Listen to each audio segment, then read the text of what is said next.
Welcome back to Story for Night Sleep. Before we begin, tell me in the comments where you're listening from.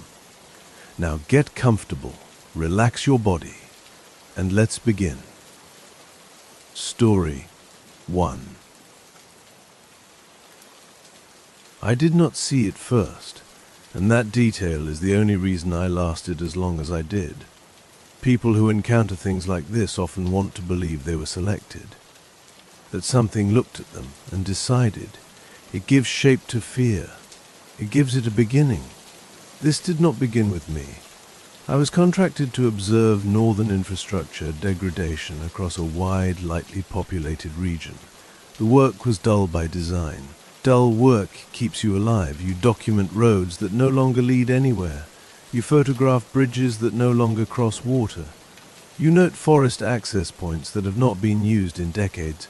You do not intervene. You do not speculate. You observe, record, and leave. That habit trained my eyes to notice things without reacting to them, and my mouth to stay closed when it mattered. The first anomaly was a sentence spoken without intention. A gas station clerk near the edge of a shrinking town said winters were getting louder. He did not look at me when he said it. He was watching the tree line through the window. I asked him what he meant. That was my first mistake. He said the forest had started answering itself. He described sounds that did not echo properly, cracks that came too late, footsteps that arrived before snowfall. He said sometimes the woods breathed in, and sometimes they breathed out, and sometimes they held their breath for a very long time. I paid, thanked him, and left. I did not write it down until later. That delay matters. 3 days later, a road maintenance supervisor declined to send night crews past mile marker 114. Officially, it was due to weather instability and equipment strain. Privately, he told me the snow there remembered pressure too clearly. He said tracks remained after storms. He said snowbanks curved inward, as if shaped by repeated passage. He said elk carcasses were being opened carefully, ribs separated cleanly, organs removed without tearing. He said something had used his voice to call his name from the trees. He did not say Wendigo. He said hunger had learned patience. The word arrived later, carried by someone who treated it like a condition instead of a curse. An older woman lived alone by a frozen lake, reachable only by a road that maintenance crews quietly avoided. When I mentioned antlers, she nodded once. Wendigo? She said it like winter, or famine, or illness. She told me the old stories warned about greed and possession, about people becoming something else. She said those stories were outdated. This one did not need hosts anymore. This one walked. The first image came from a wildlife camera intended for moose migration tracking, infrared, motion activated. The figure stood upright between trees, too tall, too thin. Antlers rose from its skull in uneven arcs, stripped clean, branching in ways that suggested growth guided by error rather than biology. Its limbs bent backward slightly at the joints. Its skin clung tightly to bone. The timestamp showed it triggering the camera every 30 seconds for 6 straight hours. No movement. No approach, just presence. Reports followed once the image circulated quietly. Hunters found gut piles rearranged days after being left behind. Trappers discovered their lines reset, bait untouched. A forestry pilot reported a tall figure standing in a clearing, turning its head to follow the aircraft's movement. A family abandoned a seasonal cabin without packing. They said something outside had learned their routines. Every account shared one detail. It waited to be noticed. Violence entered slowly. A snowmobile was found upright near a frozen river, engine cold. Tracks circled it in wide arcs. Blood was discovered far from the vehicle, not sprayed, placed. A single rib bone was found wedged into a tree trunk well above head height. Human bite marks were present. That detail stopped being shared publicly. My first sighting came at dusk. I mistook it for a snow-bent tree until it shifted its weight. The sound was not a footstep. It was cartilage adjusting. It stood at the tree line where light failed gently. Its chest rose and fell slowly, deliberately. It did not rush me. It studied me. I did not run. Observers rarely do. Fear sharpens memory. Panic erases it. I noted proportions. The stretched jawline, the elongated fingers. The smell reached me lust. Cold meat, old iron, hunger that had been refined. It tilted its head as if learning my face. After that night, reports accelerated. A plow operator was found alive beneath his vehicle, curled inward, whispering apologies. A hunter survived by letting a frozen river carry him away. He said it tore into a deer with one hand while watching him the entire time, not breaking eye contact, teaching. The first confirmed death occurred quietly. That detail frustrated authorities more than anything else. No emergency calls, no distress signal, no evidence of panic. A forestry contractor failed to report in after a routine overnight survey. His truck was found idling on a service road just inside the tree line. The doors were open. The cab light was on. There were no signs of a struggle inside the vehicle. His boots were found 10 meters away, placed side by side, toes pointing back toward the truck. His body was discovered another 50 meters in. He had been laid on his back. His ribs were intact. His chest cavity was empty. The medical report avoided unnecessary detail. Cause of death was listed as hypothermia complicated by blood loss. The injuries were described as precise. No tearing, no defensive wounds. His arms had been pinned above his head using pressure alone. The coroner noted faint impressions on the wrists, consistent with elongated fingers. The official conclusion suggested animal interference after death. Privately, the coroner requested reassignment. After that, reports stopped being shared openly. Information traveled laterally instead. Hunters spoke to hunters. Pilots spoke to pilots. Maintenance workers stopped sleeping in their trucks. I received recordings from people I had never met. Voicemails left at odd hours. In many of them, the same sound appeared beneath the speaker's voice. Breathing. Slow. Controlled. Occasionally synchronized with the speaker's own breath. As if practicing. One recording came from a volunteer searcher. He described finding a campsite that was still warm. The fire had been fed recently. Food supplies were untouched. The sleeping bag was open.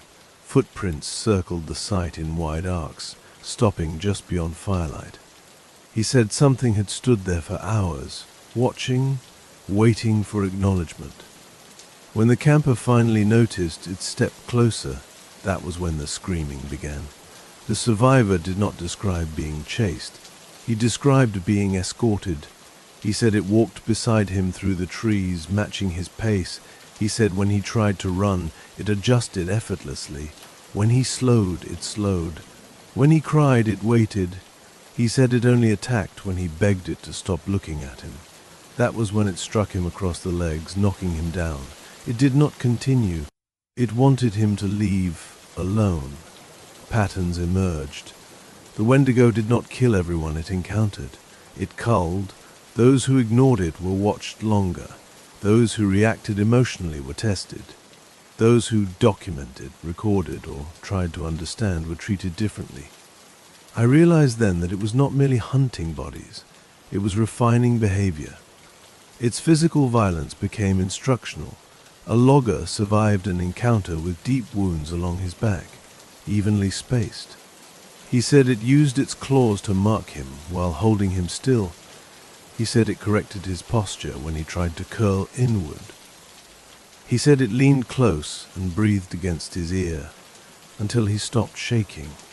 Then it let him go. He stopped speaking after that interview. He still lives in the region. He no longer sleeps indoors. The Wendigo began appearing closer to people. Standing at the edge of snowmobile trails, watching through playground fences at night, positioning itself where it could be seen clearly but approached with effort. Witnesses described the same posture. straight-backed, antlers held high, head tilted slightly, as if listening. It wanted to be framed.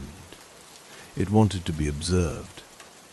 Authorities attempted containment without naming it. Road closures increased. Signage warned of wildlife hazards. Cell coverage maps were quietly updated to remove service from certain areas. It adapted. It began using roads, standing just far enough from headlights to be mistaken for shadow, waiting for vehicles to slow, then stepping forward, not attacking, forcing recognition. My next encounter was deliberate. I found tracks leading to my vehicle one morning. They circled it, paused at the driver's side, then continued into the trees. That night, I heard movement outside my lodging, heavy, measured. Something leaned against the wall. The building shifted slightly. It did not enter, it wanted me awake. I reviewed my recordings obsessively. In several files, my voice answered questions I did not remember being asked. The cadence was mine. The pauses were mine. The tone was not, it was practicing, learning how to sound like understanding. The Wendigo attacked a group next. A 3-person survey crew vanished within minutes of each other.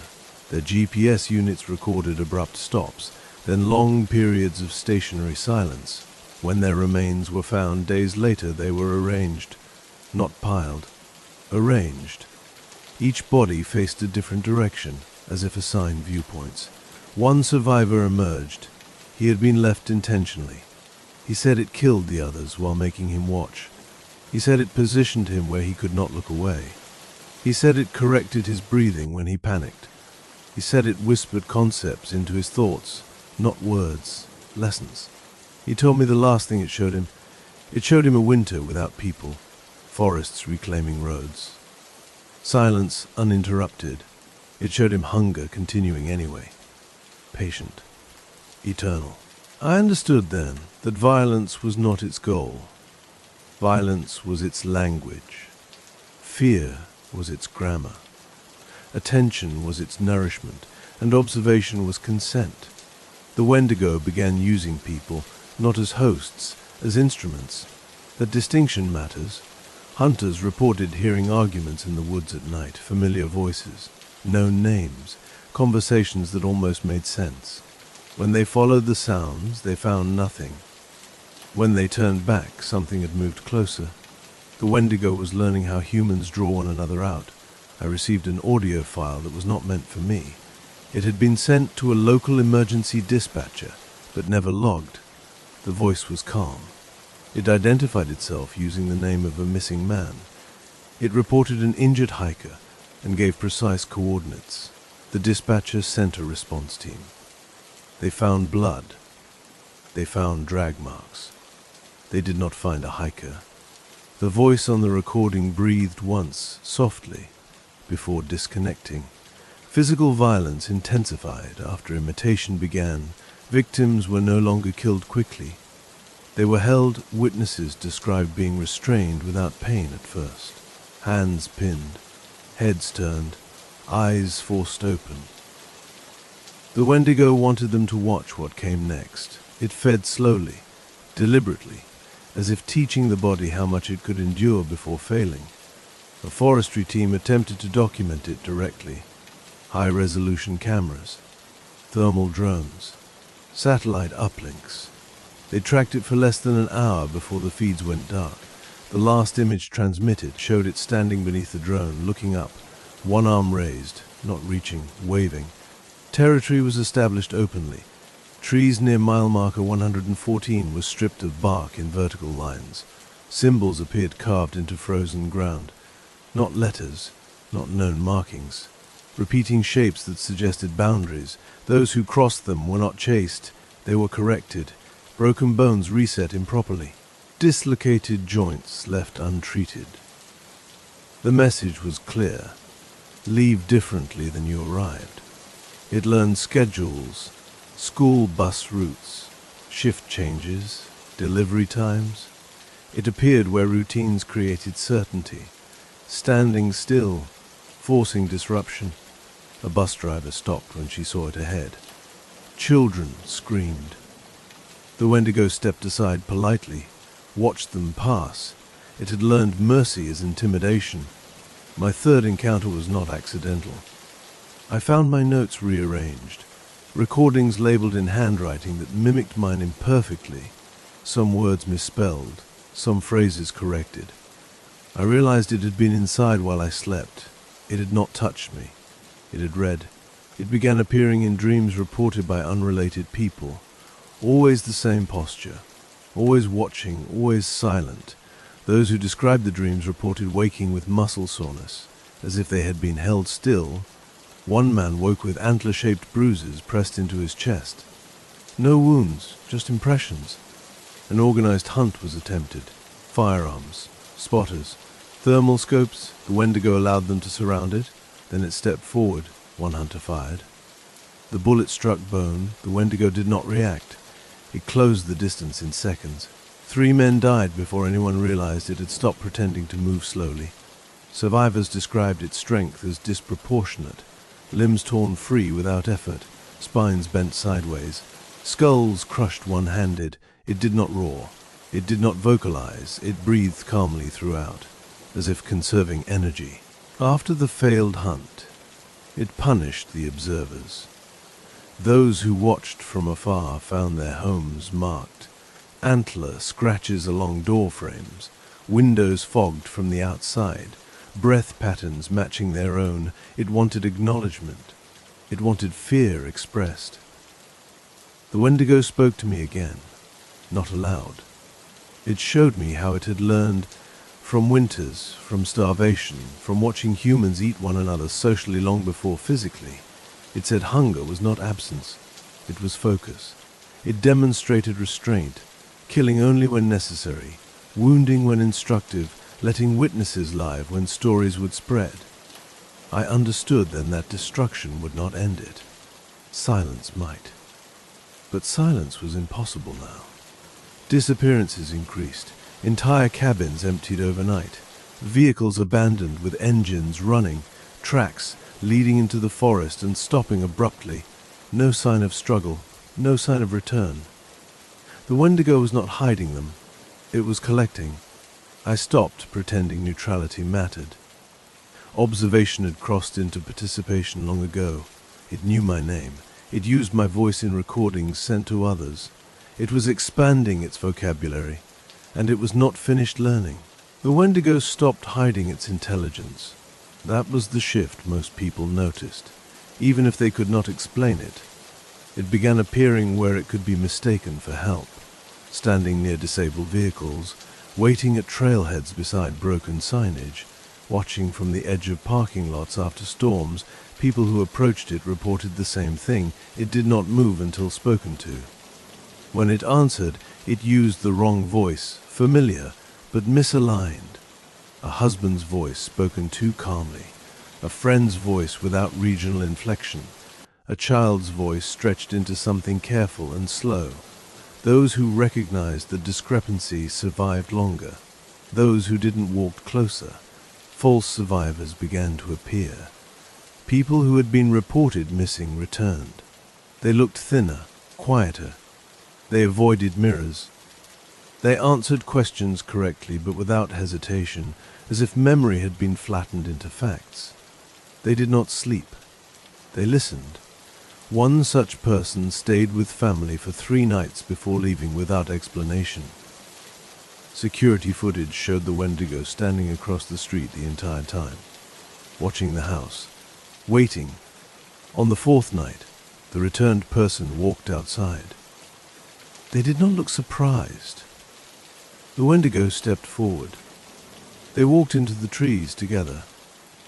Physical violence became instructional on a broader scale. A group of looters entered an abandoned cabin area. Their bodies were found, arranged around a fire pit. Each had a different injury. One crushed skull, one severed arm, one spine bent backward. Each injury corresponded to a different mistake: running, hiding, screaming. The Wendigo was teaching consequences. I was no longer the only observer documenting this. Online forums appeared. private message groups, encrypted channels. People shared photos, audio, sightings. The Wendigo adapted faster than the network. It began appearing in uploaded images before they were posted, standing just outside frame, reflected faintly in glass, watching the photographer. It entered towns without crossing thresholds, standing beneath streetlights, at the end of driveways, behind grocery stores after closing. It did not chase, it waited, people changed their routes. Curfews became informal. Windows stayed covered. The Wendigo did not need to enter homes.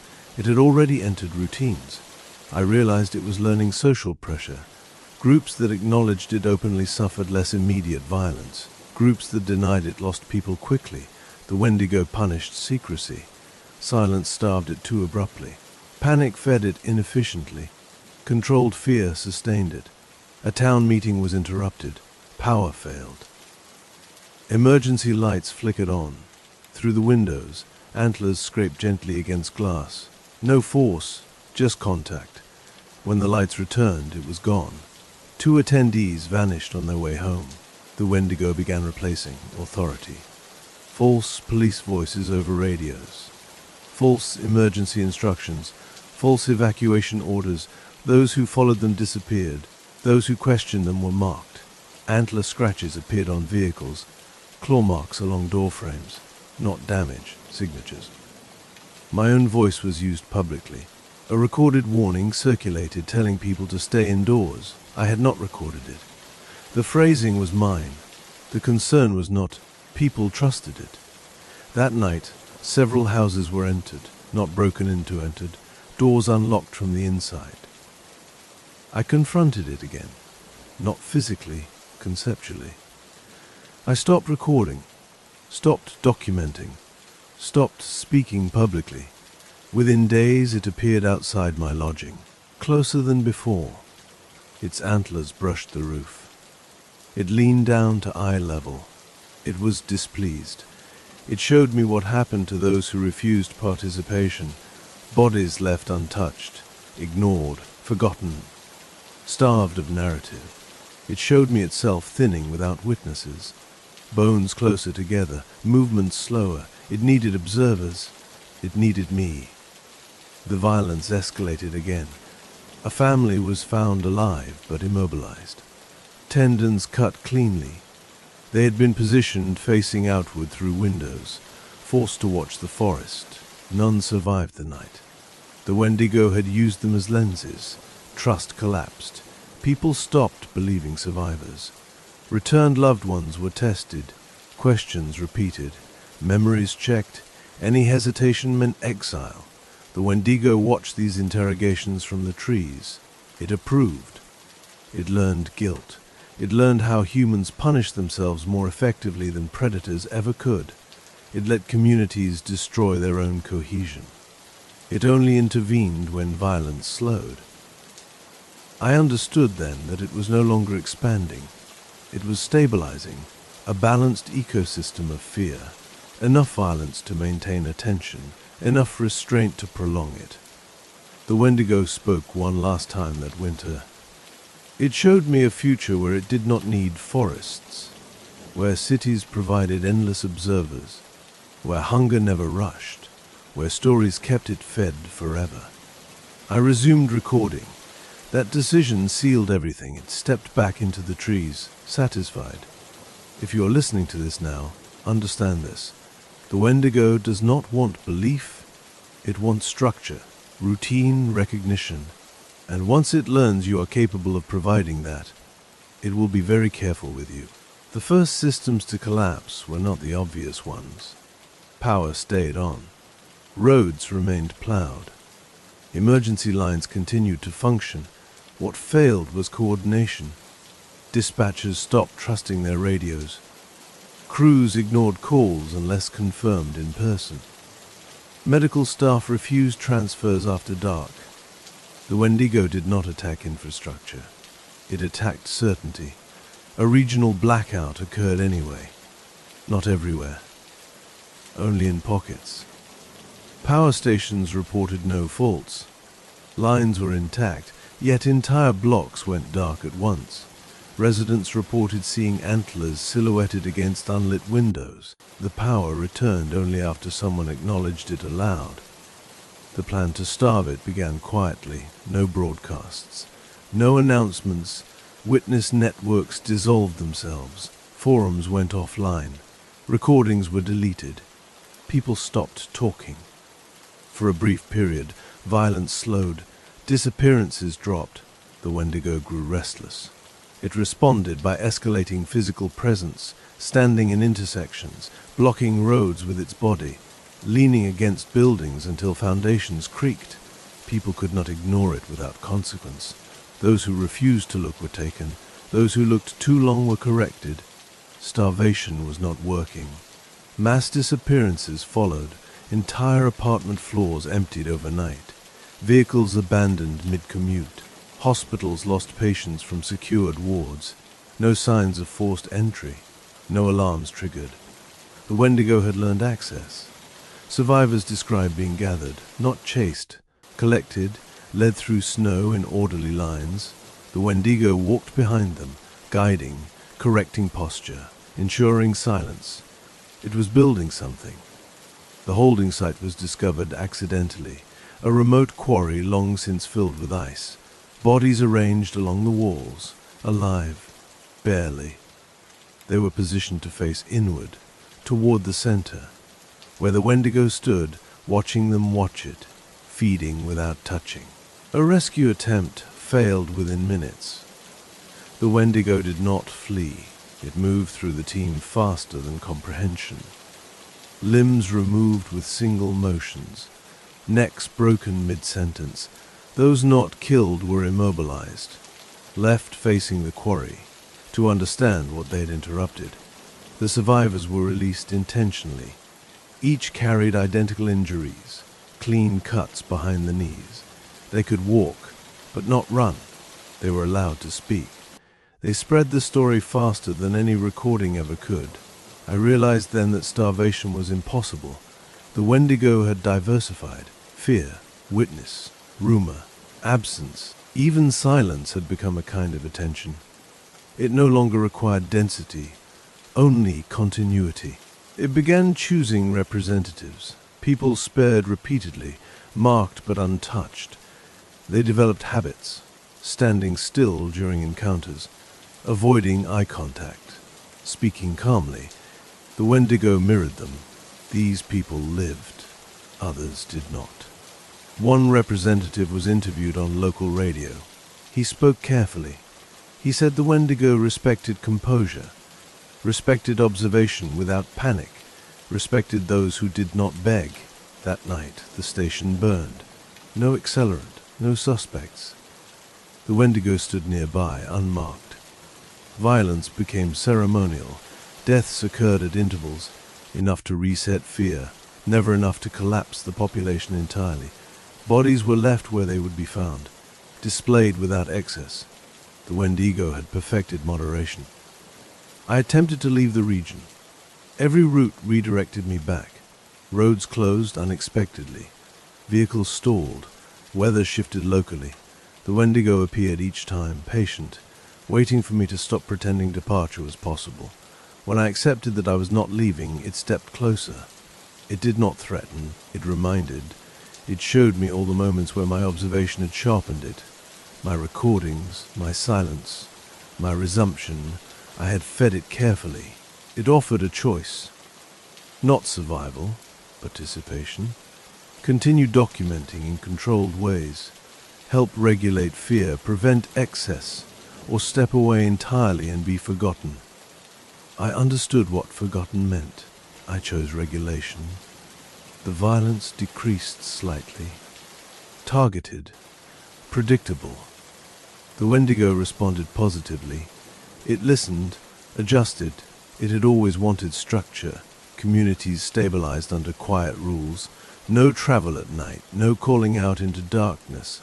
No acknowledging voices without bodies. These rules worked. Until they didn't. The Wendigo allowed that too. It began preparing for expansion. I could feel it. Cities were closer now. More observers, more stories, more hunger managed across wider territory. The forest had been a classroom. I understood then that the story was no longer ending. It was transitioning, and I was still inside it. By the time spring arrived, winter had stopped behaving correctly. Snow lingered in shaded areas far longer than forecasted. Ice formed overnight, even when temperatures should have prevented it. People stopped trusting seasonal logic. The Wendigo did not cause this directly. It simply refused to leave. The cities noticed last. They always do. At first, it was just stories drifting in from the north, disappearances blamed on travel accidents, strange audio recordings dismissed as hoaxes. But then the behavior followed, people standing still too long in parking garages, voices calling from empty stairwells using familiar names. The Wendigo was testing density. I was asked to stop documenting, officially. Too many leaks, too many copied fragments circulating without context.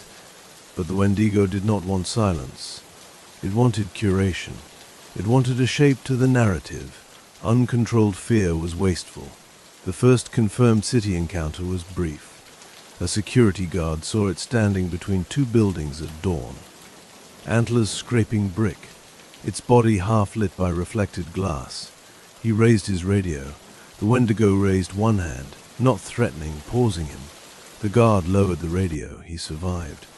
That detail spread faster than the image ever could. Violence followed naturally. A commuter train stopped unexpectedly. Passengers reported something moving alongside the cars. One carriage lost power. When it returned, 3 seats were empty. No blood, no struggle, only cold. The Wendigo adapted to crowds by isolating individuals. People separated themselves instinctively, stepping away, avoiding eye contact, leaving spaces open. It moved through those gaps effortlessly. It did not rush. Crowds never expect patience. Its physical attacks in the city were restrained but decisive. Limbs broken to immobilize, spines damaged to prevent pursuit. It removed people from shared spaces without spectacle. Witnesses described feeling instructed not to scream. Most complied. I realized then that the Wendigo no longer needed forests. Structures worked just as well. Corridors, subways, service tunnels, places designed for flow. It positioned itself where movement slowed naturally. It contacted me one last time, not with images, with certainty. It showed me that legends stabilize when they stop evolving. It needed a final shape, a definitive account, something long enough to hold it. That was the role I had been moving toward. Not witness, not survivor, archivist. I understood the cost. To finish the story meant accepting responsibility for it. To stop meant letting it fragment and multiply unchecked. The Wendigo demonstrated what happened without structure. A shopping district emptied in under 10 minutes. People fled in all directions. It took many, not violently, efficiently. Too much fear, too little meaning. It allowed me to see the result. So I began compiling everything. Accounts, audio, images, patterns. I shaped them carefully, removed excess, left enough detail to educate without inviting imitation. The Wendigo watched the process closely. When I finished, it stepped back, not gone, never gone, but settled. Its posture changed, less forward, more vertical, as if rooted. The violence diminished again, predictable intervals, recognizable rules. Communities adapted. New habits formed. The Wendigo approved of sustainability. People began telling the story correctly, not as a monster hunt, not as a challenge, as a condition, as hunger given form, as something that observes those who observe it. My name faded from the story. That was intentional. Archivists do not belong in legends. I remained close enough to adjust, far enough to avoid recognition. The Wendigo respected that boundary. If you are listening now, Understand this. The story does not warn you. It informs you. The Wendigo does not punish curiosity. It punishes carelessness.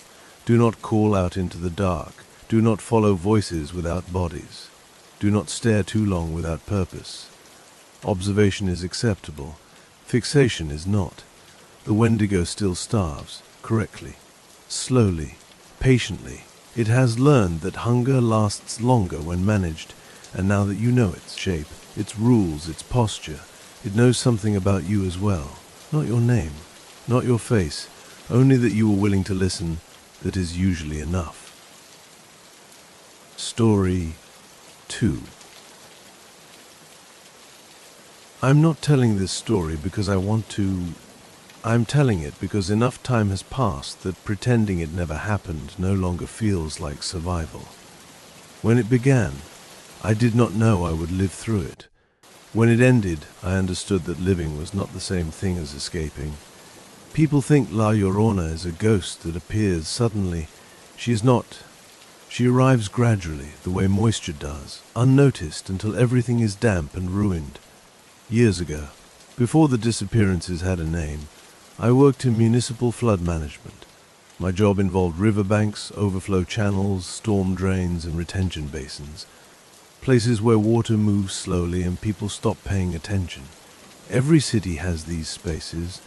Most people only notice them when they overflow. I noticed them because I had to. That is where the crying started. At first it was dismissed as acoustics. Sound travels strangely over water at night. Grief travels even farther. Residents along the river reported hearing a woman crying after rainstorms. Long, exhausted sobs. The kind that do not ask for help. I heard it once myself, faintly, carried through mist. It did not frighten me. It made me feel sad. That should have been the warning. The first disappearance was a volunteer, a man who helped distribute sandbags during flooding. He was last seen near the riverbank after midnight. Search teams found his boots at the water's edge, placed neatly, toes facing the current. The river was calm, no drag marks, no disturbance, just the sound of water moving like nothing had happened. More reports followed, people hearing crying through bathroom drains, through kitchen sinks, through rain hitting rooftops. Always the same tone, endless grief, unresolved. Those who listened longest began changing. They stopped sleeping. They lingered near water.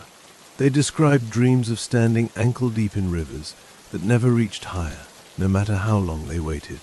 I collected statements, not as an investigator, as someone trying to understand why the sound carried so clearly through pipes. One woman told me she saw her standing in a drainage canal. A soaked woman in white, hair plastered to her face. She said the woman was not crying anymore. She was listening. That detail repeated. La Llorona did not cry constantly. She cried until someone noticed. Then she stopped. Witnesses described her standing still in shallow water that never rippled. Her feet submerged, her reflection delayed, her face visible, always wrong. The first time I saw her, I did not believe what I was seeing. She stood waist-deep in an overflow basin after heavy rain. White fabric clung to her frame like wet paper. Her head was bowed. Her shoulders shook slightly. I felt an overwhelming urge to speak, to comfort, to step closer. Instead, I stayed where I was. She lifted her head, and I understood that crying was a law. Her eyes were open, too open, not pleading, assessing. She looked directly at me and smiled, not kindly, not cruelly, with relief.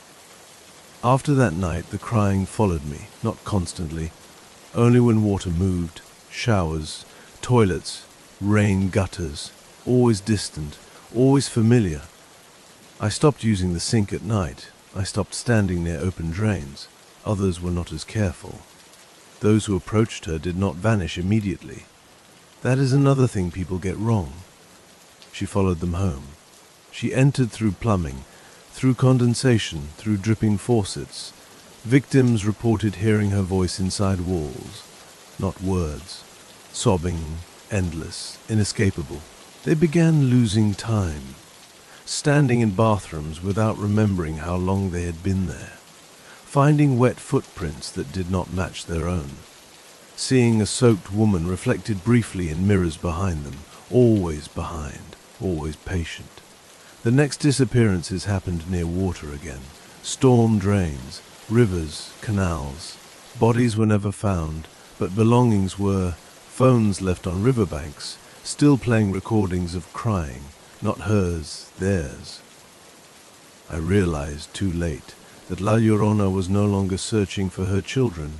She was searching for replacements, people who listened, people who empathized, people who tried to help. When I finally understood the rule, it was almost too late. Do not respond. Do not comfort. Do not acknowledge the grief, because the moment you do, she believes you belong with her. I survived by doing something that still feels unforgivable. I heard her crying behind me. I knew she was there. I refused to turn around. I refused to feel anything. The water went silent. She did not forgive me. She simply moved on. Years have passed. The rivers still flow. Storm systems still fail. People still hear crying after rain. They still mistake it for sorrow. They still step closer. I am telling this now because memory fades.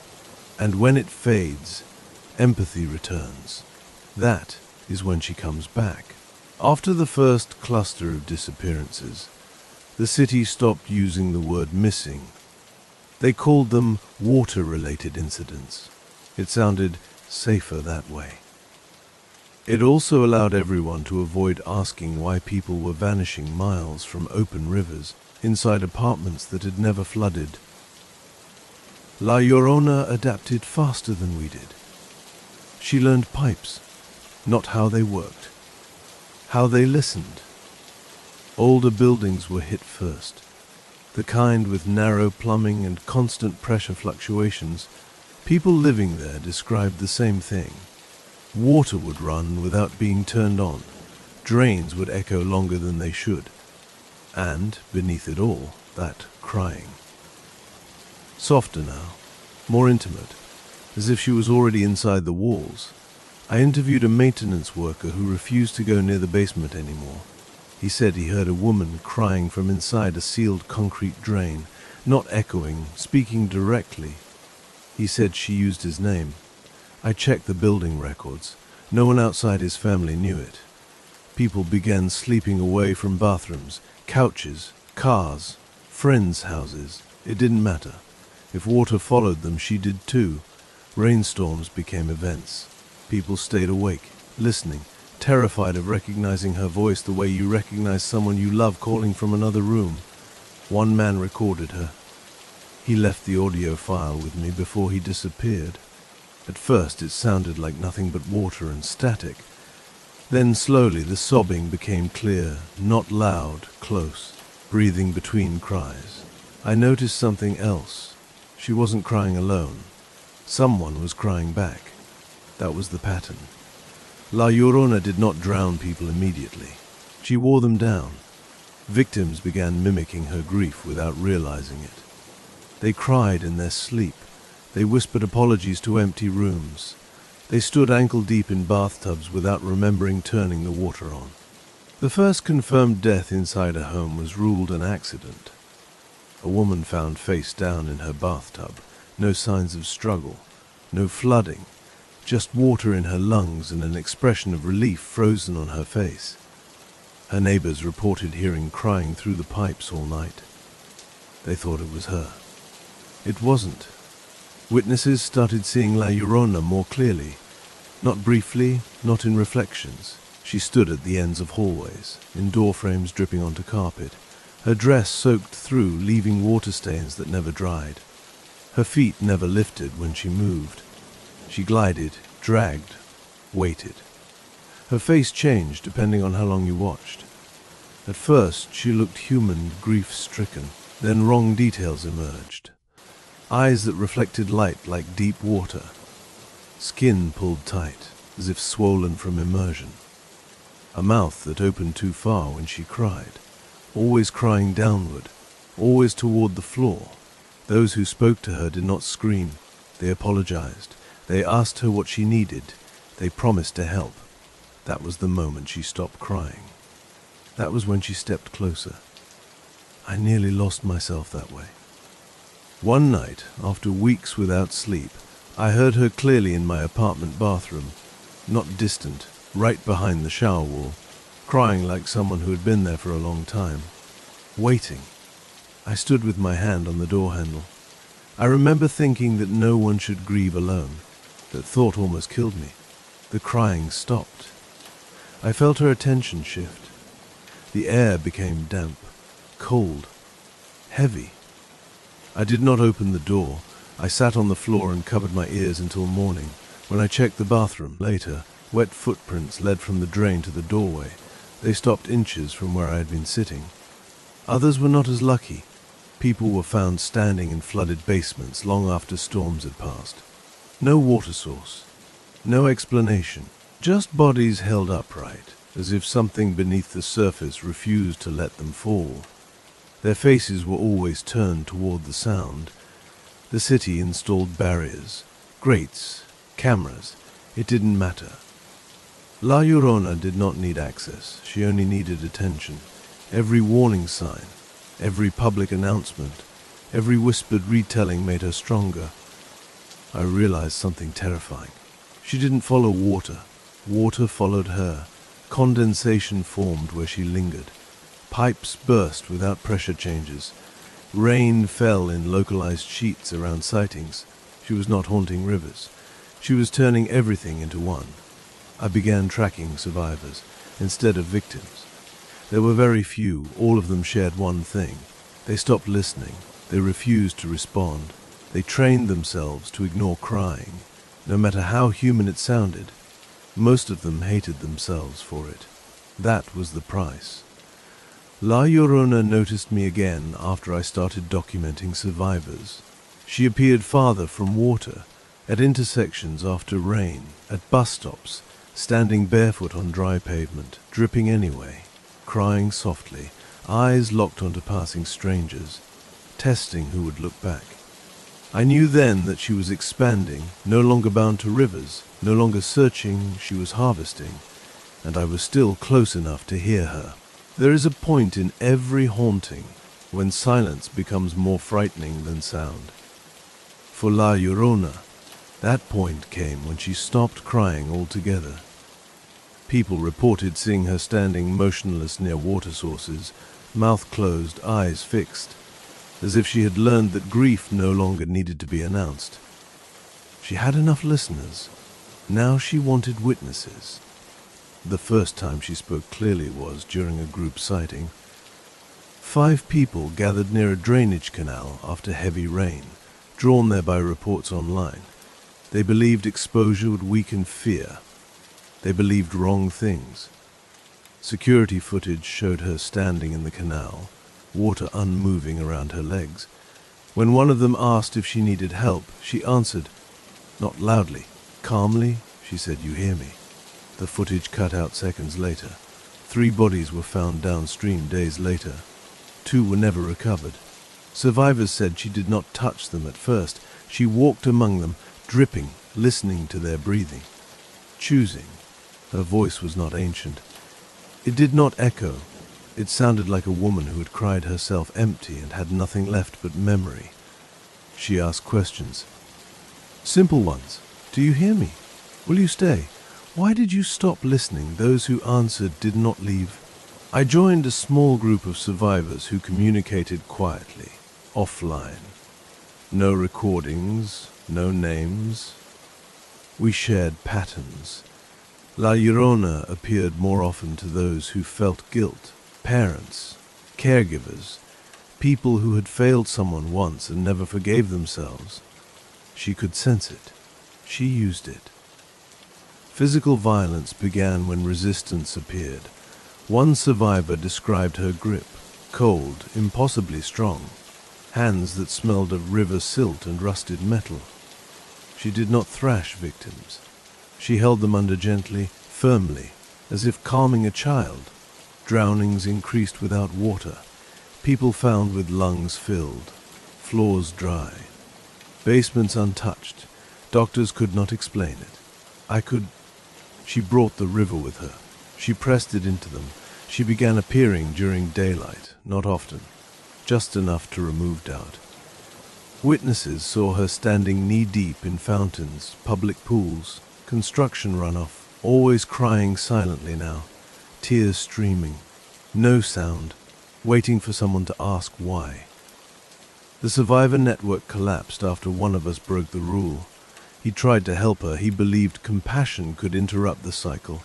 He approached her during a storm near a spillway. He spoke softly. She stopped moving. She reached out. The rain intensified. None of us saw him again. After that, she focused on me. I noticed the crying had changed. It no longer sounded distant. It sounded disappointed. She appeared closer each time. At the end of my street, in reflections behind me, standing ankle-deep in puddles that formed too quickly. One night, she stood inside my apartment, not emerging, not entering, already there. Water dripped from her hair onto my floor. No pipe had burst, no window was open. She looked at me like I had betrayed her. She spoke my name. She said it correctly. She asked why I listened before, and not now. She said she needed someone who remembered, someone who understood loss. I did not answer. My silence made her angry. The temperature dropped. Water began forming on the walls. Her crying returned, louder than ever, not grief, rage. She advanced. Each step left standing water behind. I backed away until my heels hit the door. She lunged, not fast. Certain. Her hands closed around my wrists. Cold burned through me. The sound of rushing water filled my head. I thought I was drowning on dry land. I survived because something inside me broke. I did not comfort her. I did not apologize. I screamed at her to leave. I told her she was not my responsibility. The crying stopped instantly. Her face twisted, not pain, recognition. She released me. Stepped back. Water drained away like it had never been there. She stared at me with something like hate. Then she vanished into the sink drain without a sound. After that night I left the city. Many did. The disappearances slowed. Not because she was gone, because there were fewer people left who listened. I tell this part now because this is when people think the story ends. It doesn't. She adapts. She waits. And water is everywhere. Leaving the city did not save me. It only delayed her. I learned that after reports began surfacing in places I had never been, towns I had never spoken about, all connected by the same invisible map. Rivers, canals, storm systems. Water does not respect borders. Neither does she.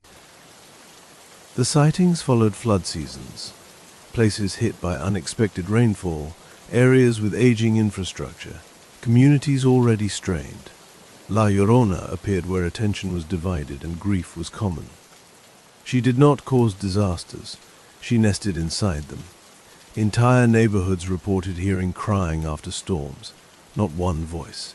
Many people described overlapping sobs coming from drains and gutters, blending together until it sounded like a crowd mourning something unspeakable. That was when I realized she was no longer alone. She had learned how to leave echoes, imprints of grief. Places where she lingered became saturated. Even after she moved on, the crying continued. People responded to the echoes. That was enough. Mass disappearances followed floods. Families swept away without signs of force. Cars found abandoned near retention ponds. Witnesses said they saw a soaked woman standing calmly in rising water, watching rescue efforts with quiet interest. She did not interfere. She waited. I spoke with another survivor from a coastal town. He said La Llorona appeared during a mandatory evacuation. She stood knee-deep in floodwater at the end of his street, blocking the road. Not threatening, crying softly. People slowed down. Some stopped. Those cars were found later, empty. Authorities never acknowledged her. They blamed panic. poor judgment. Water does not need a face to be deadly. That denial allowed her to move freely. Urban legends thrive where official language fails. She began targeting survivors deliberately, those who had escaped once, those who had refused her. She appeared closer to us than to new listeners, as if unfinished conversations mattered more than fresh grief. One survivor disappeared after posting a warning online. His final message mentioned her standing outside his building during a rainstorm, not crying, smiling. He wrote that she finally understood patience. Flood simulations failed. Water rose faster than predicted in multiple locations. Drainage systems backed up without cause. Engineers blamed debris. I knew better. She was testing capacity, learning how much water it took to bring people back to her. Her physical presence grew stronger. Witnesses described her lifting debris effortlessly, holding people beneath floodwaters without struggle, walking against currents without resistance. She was no longer bound by depth, only by attention. I realized then that La Llorona was not hunting individuals anymore. She was shaping environments, turning cities into listening spaces. Every siren, every rainfall, every news story trained people to pause near water. That pause was enough. The last time I saw her clearly was during a flash flood. I stood on higher ground watching rescue crews struggle. She stood below, half-submerged, white dress glowing faintly under emergency lights. She looked directly at me across the water. She nodded, as if acknowledging a shared memory. She raised one hand. The water surged. Several responders were swept away. She did not look at them. She watched me. That was when I understood. She was not angry anymore. She was fulfilled. Grief had given her purpose, attention had given her form, and resistance had taught her patience. After that flood, I stopped running. You cannot outrun water. You cannot hide from something that listens through pipes. All you can do is refuse to answer. I live far from rivers now. It doesn't matter. Rain still falls. Drains still hum. Sometimes, late at night, I hear crying in places that should be dry. She remembers me. And now, by telling this story, I have given her something else. Listeners, there is a reason urban legends always leave one witness alive. It is not mercy. It is function. Stories do not spread on their own. They need someone to remember clearly enough to warn others, and vaguely enough to be doubted. I did not survive because I was stronger. I survived because I learned what she needed from me. La Llorona stopped chasing me the way she chased others. Instead, she positioned herself, always where I would eventually notice, across rivers, at the edge of storms, in reflections on wet pavement, never blocking my path, never retreating, waiting to be acknowledged. Other survivors reported the same shift before disappearing. She no longer dragged them under. She waited for them to approach her willingly. She let guilt do the work. She let memory finish what fear could not. I began to understand her pattern. She does not take everyone. She cultivates one, someone who learns restraint. Someone who understands loss without surrendering to it. Someone who can walk away from grief. That person becomes proof. Proof that ignoring suffering is possible. Proof that survival sometimes requires cruelty. That lesson spreads faster than crying ever did. I tested this realization carefully. I stayed near water during storms. I watched her appear. Each time she observed me without hostility. Once, she stood close enough that droplets from her dress soaked my shoes. She did not touch me. She whispered, barely audible, "You remember?" What she meant was this: I remember what happens when people listen. I remember who disappears. I remember the cost of compassion when it is offered without limits. She needs someone who remembers so others can forget. The survivors who vanished last all tried to destroy her story. They denied her, mocked her, tried to expose her. That never works. Urban legends do not die when exposed. They sharpen. She does not want belief. She wants engagement, fear, empathy, debate. Every reaction feeds her presence. Ignoring her entirely would starve her. But humans do not ignore crying. Not for long. I realized my role when a child went missing during a storm. Search teams gathered near a flooded culvert. People whispered about hearing crying. I stood there too. I felt it, the pull, the urge to help. Instead, I spoke loudly about water safety, about currents, about danger. I redirected attention away from the sound. The crying faded. The child was found alive upstream hours later. She watched from the shadows, and she did not interfere. That was the bargain. She hunts where grief gathers unchecked. She recedes where reason interrupts mourning. Not forever, just enough. I am not stopping her. I am slowing her. That is all anyone ever does with legends like this. You buy time. You reduce casualties. You leave warnings behind disguised as stories. She allows this because the story itself ensures she is never forgotten. Someone will always test it. Someone will always listen too long. Someone will always believe they are different.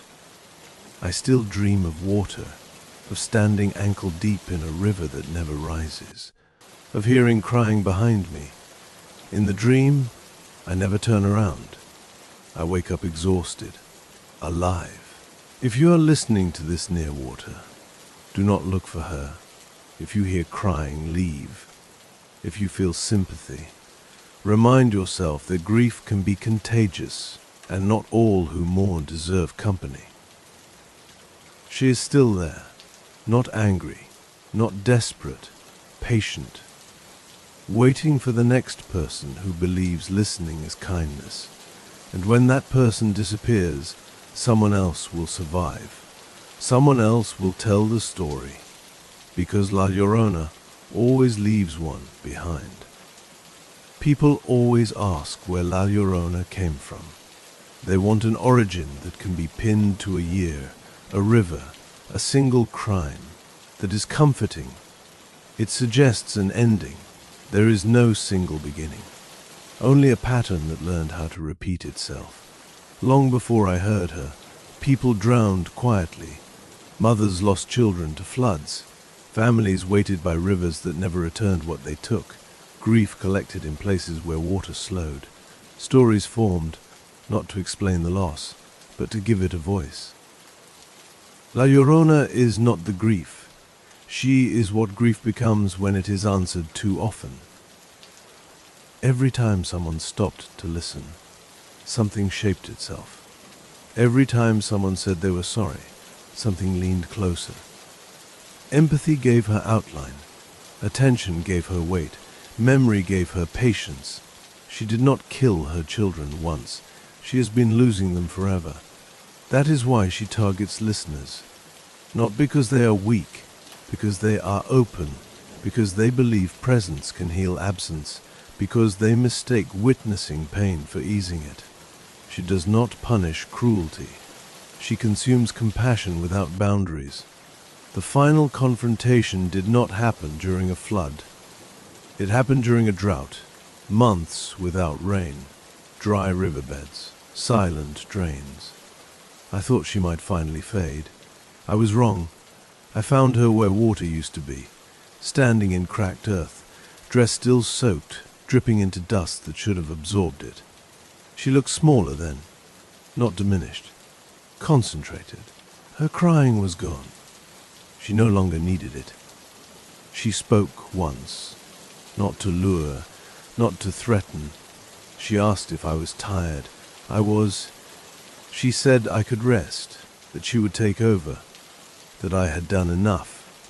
That was the closest I came to stepping forward. Not out of guilt, out of exhaustion. Survival wears people down. That is her final tactic. Wait long enough, and even resistance feels like cruelty. I told her no, not loudly, not bravely. I told her that grief belongs to the living, that the dead do not get to recruit, that loss does not grant ownership.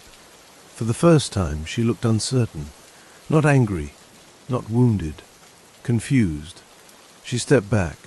The water smell faded. The ground stayed dry. She did not vanish. She simply became distant. That is how it ends, not with destruction, with distance. La Llorona cannot be destroyed because she is maintained. She exists where mourning gathers without limit. She weakens where grief is shared and then released. I still hear reports, always will. She appears after storms, after accidents, after drownings. She waits to see who pauses, who listens, who believes grief must be answered immediately. If you remember nothing else, remember this. Crying does not always ask for help. Sometimes it tests boundaries. Sometimes it looks for permission. If you hear her near water, leave. Do not investigate. Do not record. Do not comfort. Do not say her name aloud. Silence is not cruelty. It is refusal. Urban legends survive because they tell us something uncomfortable. This one tells us that empathy without limits can become a doorway, that not every sorrow is yours to carry, that some grief must remain unanswered to keep the living alive. I am still here, not because I won, because I learned when to walk away, because I stopped listening, because I accepted that survival sometimes sounds like indifference. If this story reaches you, it means I have done my part. Now the responsibility shifts, not to believe, not to fear, but to remember restraint. Water will keep moving, grief will keep calling, and somewhere she will still be waiting, not crying, listening. Story 3. You do not come here looking for Bigfoot. That matters. People who arrive searching for something already believe they are owed an answer. You are only here because you said yes to a job that paid more than it should have. Remote site monitoring. Trail maintenance. 3 weeks alone in a protected forest zone. You tell yourself it's simple. The forest does not agree. The drive ends where the road gives up. Your phone loses signal long before that. The silence feels deliberate, like something closing a door behind you. When you step out of the vehicle, the air feels heavier than it should, not humid, not cold, occupied. The cabin is older than you expected. No locks on the inside, no damage, no signs of vandalism, just wood worn smooth by time and weather. You notice something strange immediately. There are no animal tracks near the structure, none. Your first day passes quietly, too quietly. No birds, no insects.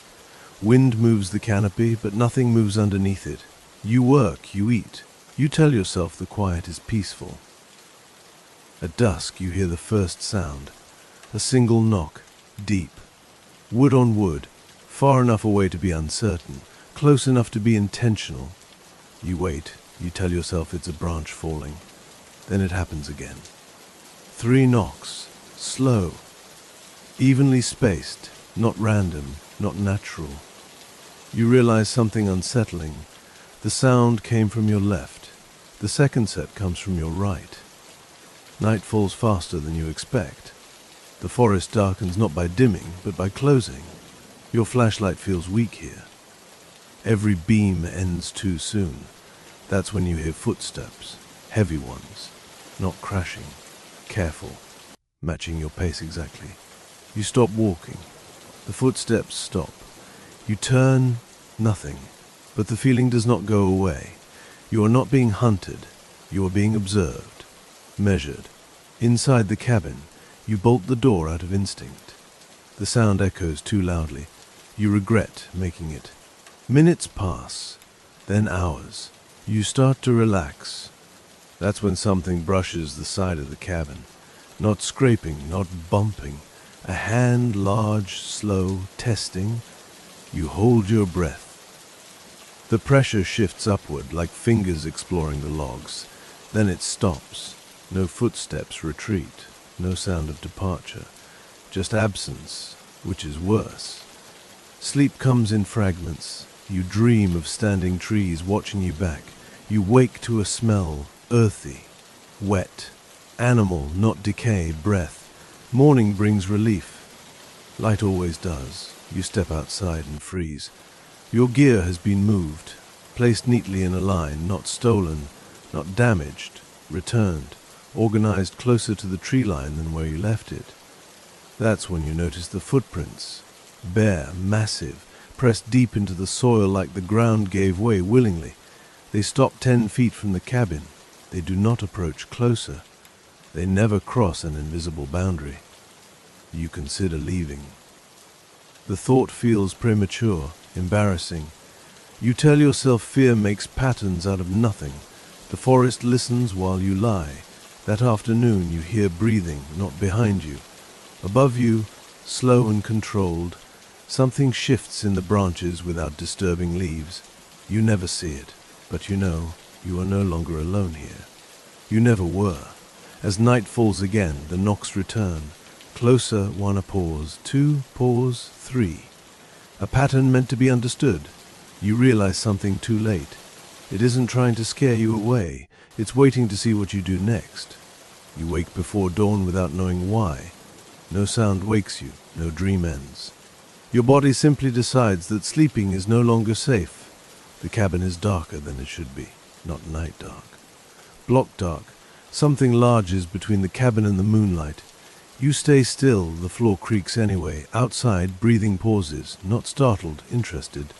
You understand then that it hears things you don't mean to make. Heartbeat, tension, intent. When the shape finally moves away, it does not retreat. It circles. You hear weight shift around the cabin, slow and deliberate, stopping at each wall like it's memorizing the structure. No scratching, no force. Confidence does not rush. Morning comes late. When you step outside, the forest has changed. Paths you walked yesterday feel wrong. Distances stretch. Trees seem closer together, their spacing subtly rearranged. You try to convince yourself you're imagining it. But your footprints from yesterday no longer line up with where you remember walking. You find a marker ribbon you tied to a tree. It has been removed, placed neatly on a stump, folded, not torn, a message you don't yet understand. You hear a knock in daylight, closer than before, from behind a stand of trees no more than 30 feet away. One knock, pause, two knocks, pause. You feel a pressure behind your eyes, like you're being asked something without words. You respond without thinking. You knock back on the side of the cabin. The sound echoes louder than you expect. The forest goes silent. Every insect, every bird gone, you have answered. The response comes immediately. A knock so powerful it vibrates through the ground. Not aggressive, definitive. A boundary drawn. Your chest tightens as you realize something important. This is communication. The rest of the day feels staged. Branches fall where they can be seen. Rocks land near you, never hitting, always precise. You are being moved without being touched. Guided, corrected. At one point you wander too far from the cabin. The forest thickens suddenly. Footsteps explode behind you, fast, heavy.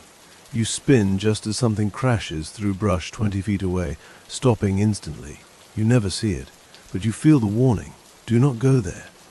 That night, you hear it walk openly. No stealth, no care. Each step sinks deep into the earth. Branches snap under its weight. It wants you to hear how large it is, how close. You sit on your bed, frozen, as the footsteps stop outside the cabin. Something exhales against the wall. Warm air seeps through the gaps in the logs. The smell returns: soil, musk, old rain. A shadow crosses the small window, broad shoulders, long arms, too tall. The silhouette tilts its head, studying, learning your shape. A hand presses against the glass, not flat, curled. Knuckles like rounded stones. The glass bows inward but does not break. It could. You understand that immediately. The hand withdraws, footsteps move away. Not fast, satisfied. You slide down the wall and realize your legs are shaking so hard you can't stand. Sleep is impossible. At some point near dawn you hear movement inside the cabin. You bolt upright. Nothing is disturbed. Then you notice something on the table, a pine cone, split cleanly in half, placed beside your keys. The message finally becomes clear. It can enter. It chooses not to yet. On the third day you see it, only for a second. A massive shape moving between trees with impossible quiet. Dark fur streaked with grey, arms that hang too low. It turns its head toward you, and you know it knows your face now. Your radio crackles for the first time since you arrived. Static. Then a voice tries to come through. It cuts off mid-sentence. You stare at the radio, heart pounding. Something knocks once, right behind you. You do not turn around. Every instinct screams to look. But you remember the pressure behind your eyes, the questions without words. Turning feels like an answer you are not ready to give. The knock comes again. Closer, lower, level with your spine. You realize something terrifying. It has crouched. That night, the forest does not sleep. Neither do you. The knocking continues in patterns you begin to recognize. Commands, warnings, tests. You are being taught something, and you are failing to understand it fast enough. Just before dawn, a scream echoes through the trees. Not animal, not human, something in between. Rage layered over intelligence. It is not directed at you. It is directed outward. Something else is nearby, and the forest belongs to what is screaming. When silence finally returns, you know this much for certain. You are not at the top of anything here. You are being tolerated, for now. As light breaks through the canopy, you find deep gouges in the ground around the cabin. A circle, a perimeter, protection, or a warning. You are no longer sure which. You tell yourself that leaving is still an option. The thought feels fragile, like saying it too loudly will make it untrue. You pack slowly, deliberately, forcing your hands to stay steady. Every sound you make feels amplified, reported. The forest does not interfere. That worries you more than the knocks ever did. You start down the trail you arrived on. At least you think it's the same trail. The ground looks familiar, but the slope is wrong. The trees lean at angles you don't remember. After 10 minutes of walking, you reach the cabin again. You stop. Your breath catches. You did not turn around. Panic presses against your chest, hot and immediate. You force yourself not to run. Running feels like failing a test you don't understand. A low sound rolls through the trees. Not a growl, a warning vibration. You feel it in your ribs more than you hear it. You change direction. This time you mark trees aggressively. Scratches, bright fabric, broken branches. You walk longer, farther. When you finally stop, the forest is unfamiliar. No cabin in sight, no path behind you. Only trees and shadow, and the sense that something large is moving parallel to you, just out of view. A rock lands at your feet. Not thrown hard, not meant to hurt, placed. You look up. Between two trees you see movement, a shoulder, a section of torso, massive, covered in dark, matted fur. It does not hide. It does not approach. It simply stands where you can see enough. Your legs threaten to give out. Every instinct tells you to speak. To say anything. Your name. An apology. A plea. The pressure returns behind your eyes. Speaking feels forbidden. You stay silent.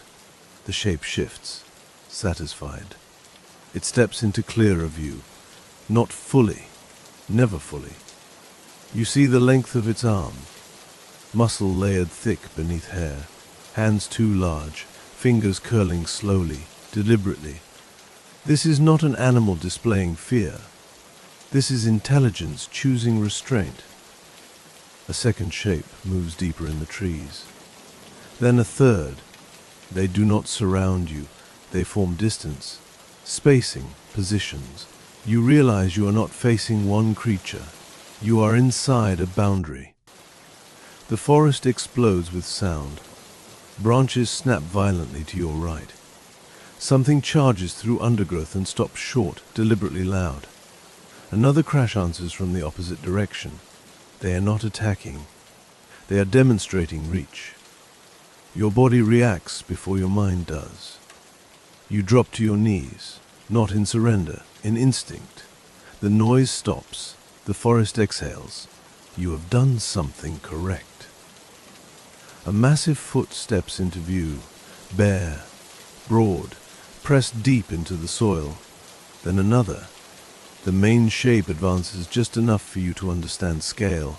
It is taller than you by far, wider than any door you've ever walked through. Its chest rises and falls slowly, controlled. You finally see its face, not clearly. Enough, deep-set eyes reflecting light like wet stone. A flat nose scarred with age. A mouth that does not hang open. There is no rage there, only assessment. You are being measured as a problem. It leans closer, you smell it fully now. Earth, sap, old rain, and something else, something human adjacent. You realize with horror that it smells like a place where people have been before. It reaches out, one finger touches your shoulder. Light, testing.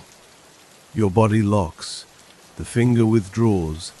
It makes a sound, low, rhythmic, not vocal, chest-based communication. The others answer from deeper in the forest. Understanding hits you too late. This is not a chance encounter. You are part of a process. They are deciding whether you leave whole or changed. The lead shape turns away from you, walks a few steps, stops, looks back, waits, not commanding, expectant. You understand the invitation. Follow. You stand. Your legs tremble, but they hold. You follow at a careful distance. The forest opens where it walks. Branches part without breaking. The path is impossible to see when you're not moving, only exists while you are walking it. You walk for what feels like hours. No landmarks, no sky, just motion and weight and awareness. At last, the shape stops, turns, faces you. It steps aside. Behind it is a boundary you can feel more than see. The forest beyond feels empty, unclaimed, safe. This is as far as it allows you to go. The message lands with terrifying clarity. You are being released, but you are not the same person who arrived. The shape steps back. The others retreat. The forest sound returns slowly. Birds first, then insects. Life resumes around the space you occupy. As if you were never part of it, you walk forward. Every step feels heavier. When you finally turn around, there is nothing behind you. No shapes, no movement, only trees, normal trees. You find the road at dusk. Your vehicle waits where you left it. The keys are where you put them. Everything appears unchanged. That terrifies you more than anything else so far. As you drive away, you feel it, not following, not watching, remembering. The forest does not chase what it has marked. You will dream of knocks long after this. You will pause at tree lines. You will feel watched where there is nothing. And sometimes deep in your bones you will know you were allowed to leave. You tell yourself that survival means distance. Miles between you and trees, concrete, noise, crowds. For a while it works. Your sleep improves. Your hands stop shaking. You begin to believe the forest let you go. Then you notice the sounds, not knocks, patterns, rhythms hidden inside everyday noise. A dumpster lid closing too evenly.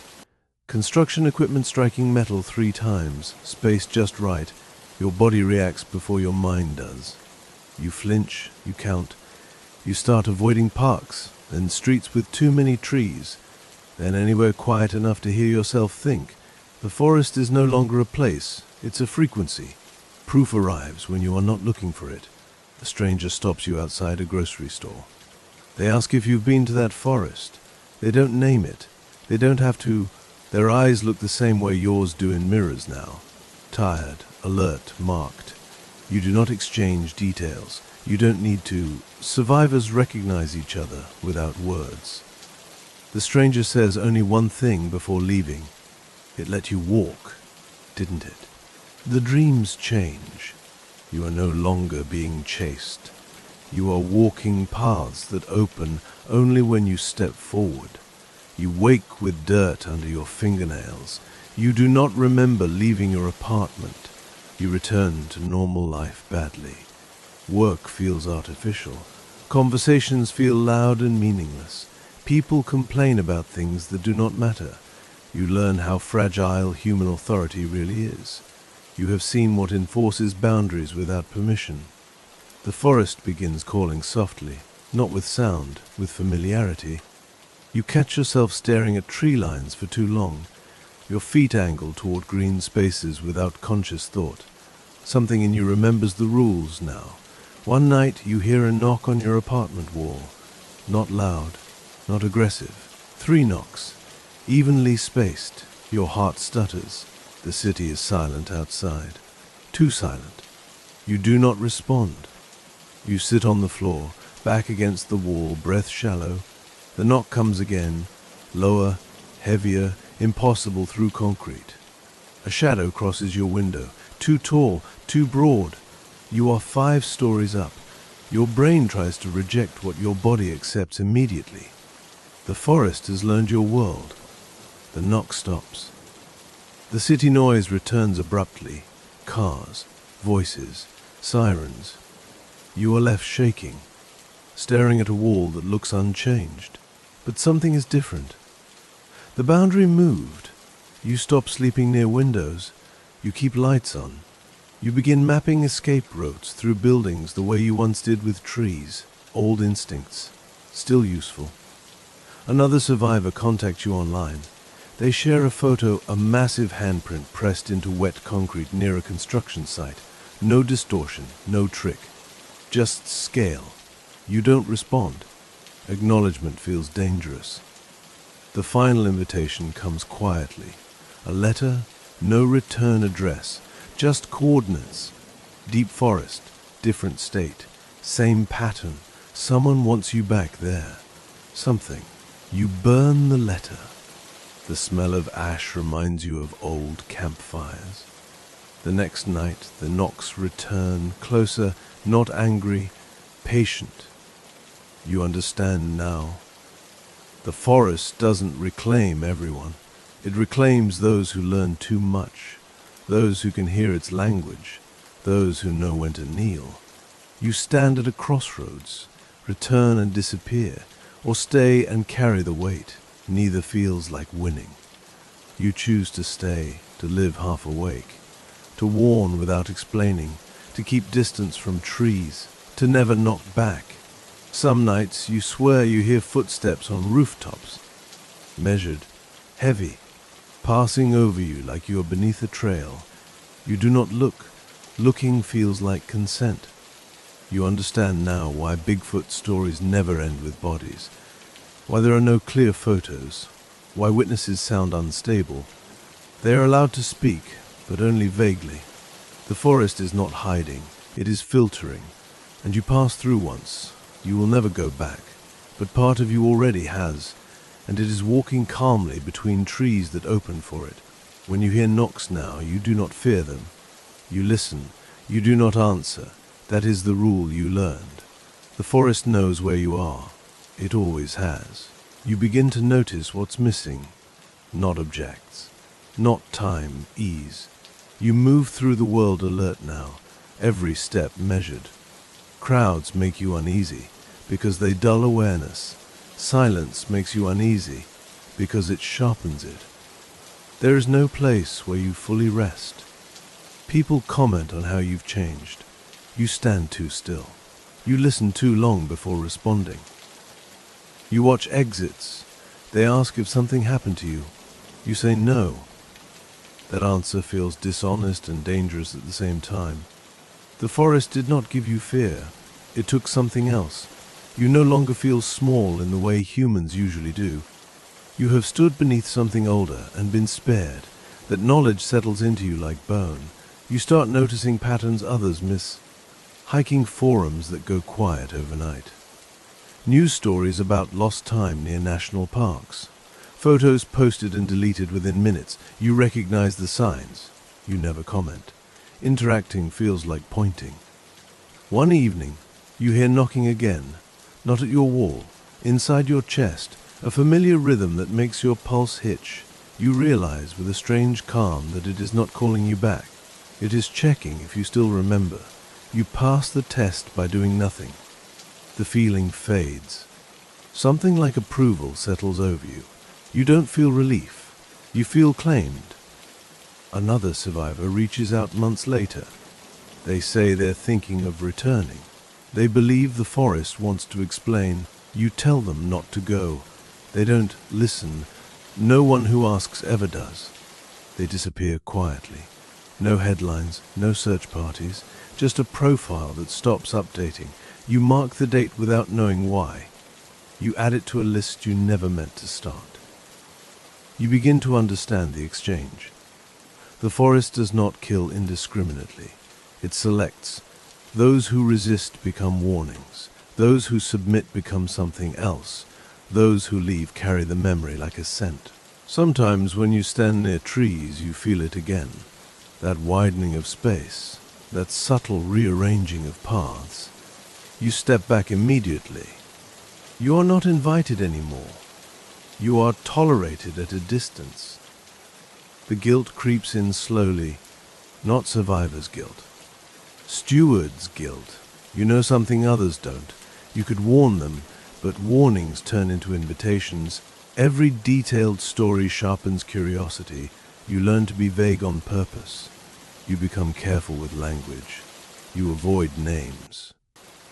You avoid maps. You avoid certainty.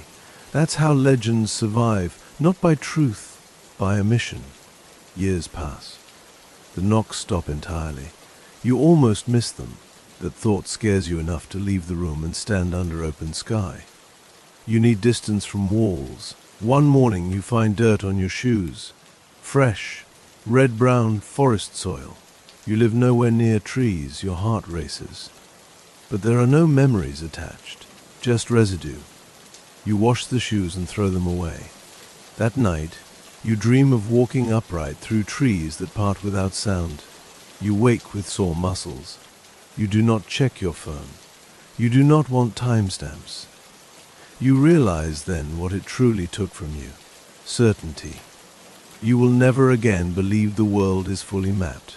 You will never trust that boundaries are enforced by signs and laws. You have seen what enforces them without asking. The forest did not mark you as prey. It marked you as witness. And witnesses are heavier than victims. You understand now why Bigfoot is never proven. Why evidence blurs. Why bodies are rare.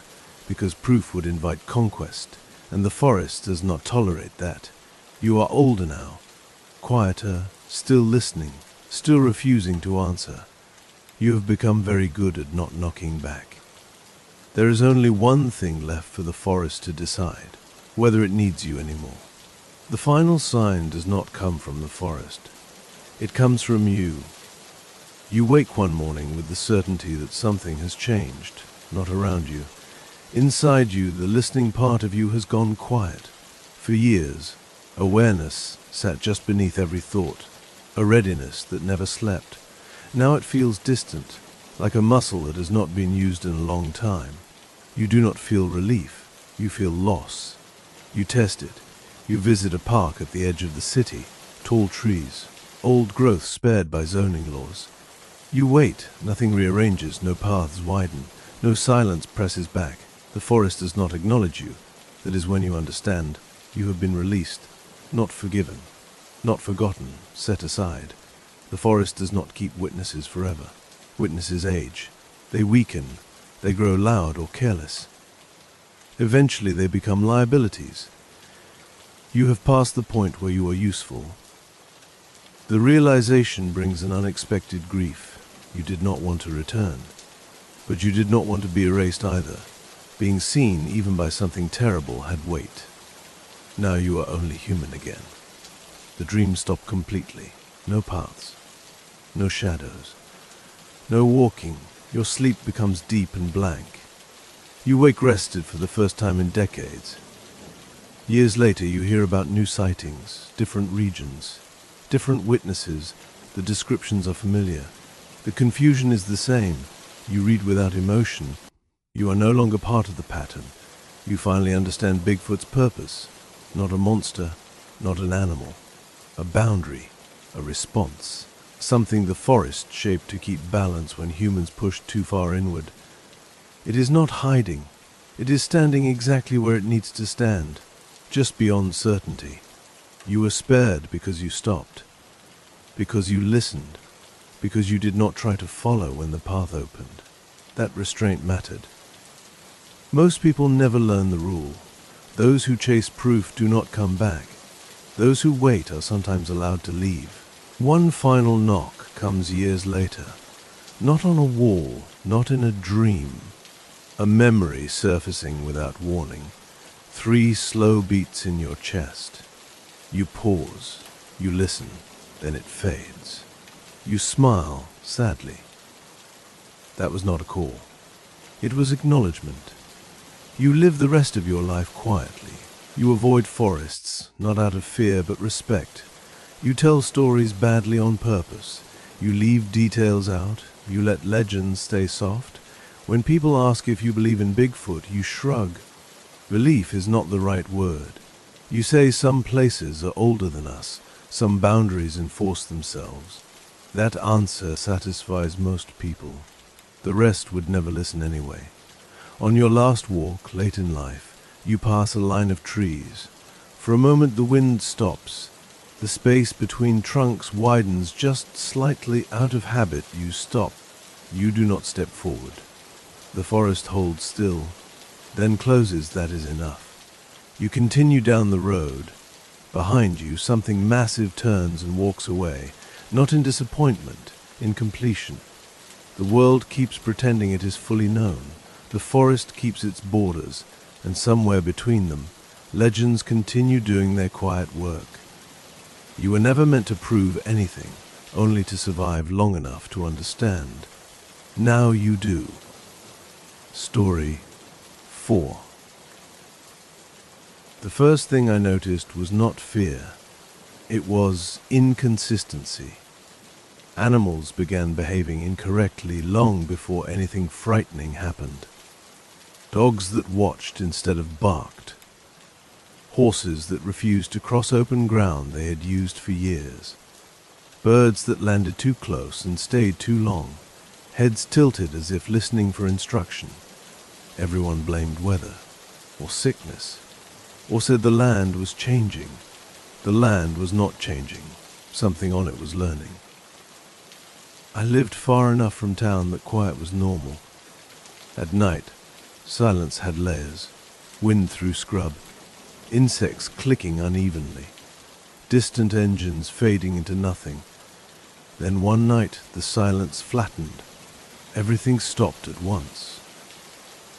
I stood on my porch and realized I could hear my own breathing echo off the house. That was when I saw the dog. It stood at the edge of the light, just outside the porch lamp's reach. It looked like a coyote at first glance. Same size, same color, same posture, but it didn't move like one. Coyotes hesitate. They test space. This one stood still, watching me, head held too high, eyes reflecting too evenly. I spoke without thinking. Go on. It did not flinch. It tilted its head the wrong direction. The next morning, I found footprints. They were not coyote, too wide in the heel. too shallow in the toes, like something had pressed down without pushing off. They stopped in the middle of the yard. No return trail. I filled the prints with dirt and did not tell anyone. Over the following weeks, neighbors began mentioning small things.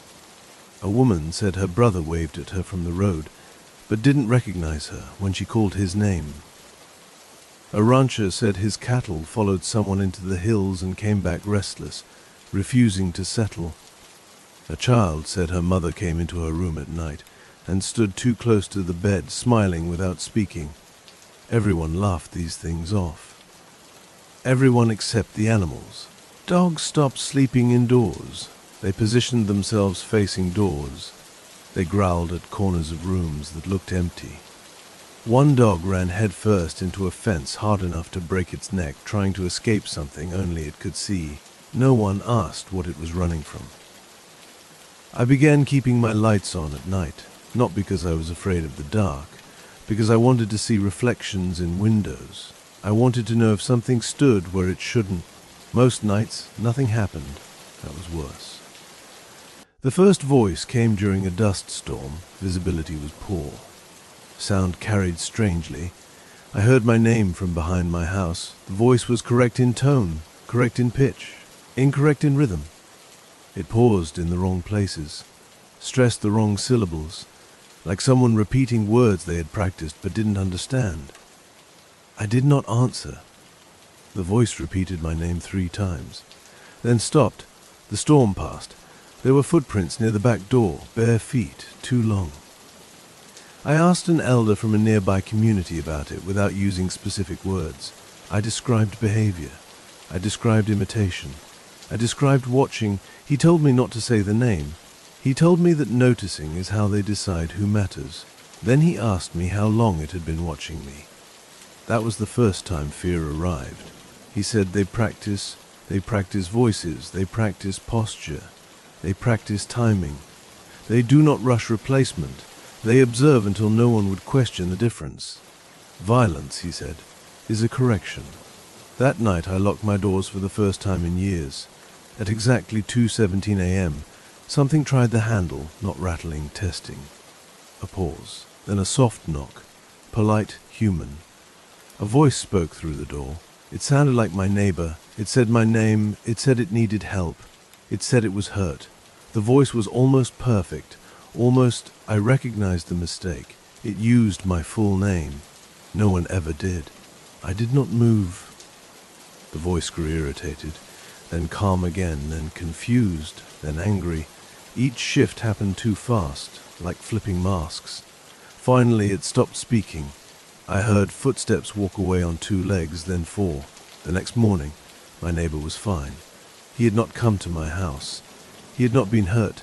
He did not remember waking during the night. Something else had worn him briefly, or tried to. That was when I understood. This was not a haunting, not a monster passing through. It was residency. I began watching people the way animals do, for hesitation, for delay, for wrong reactions.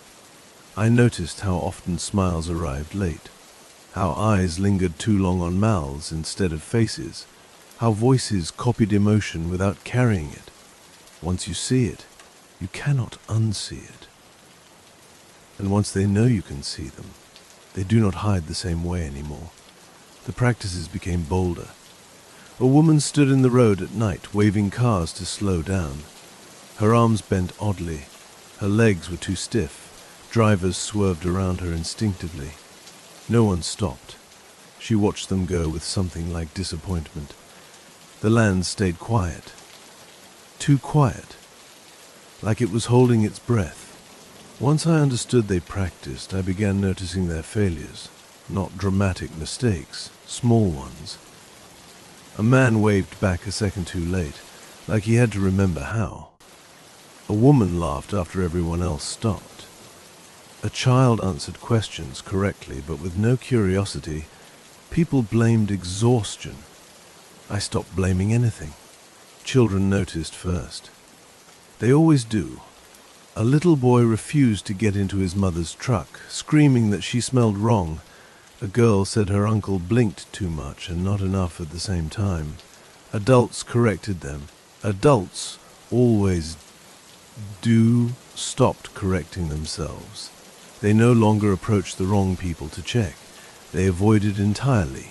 Horses threw riders without warning.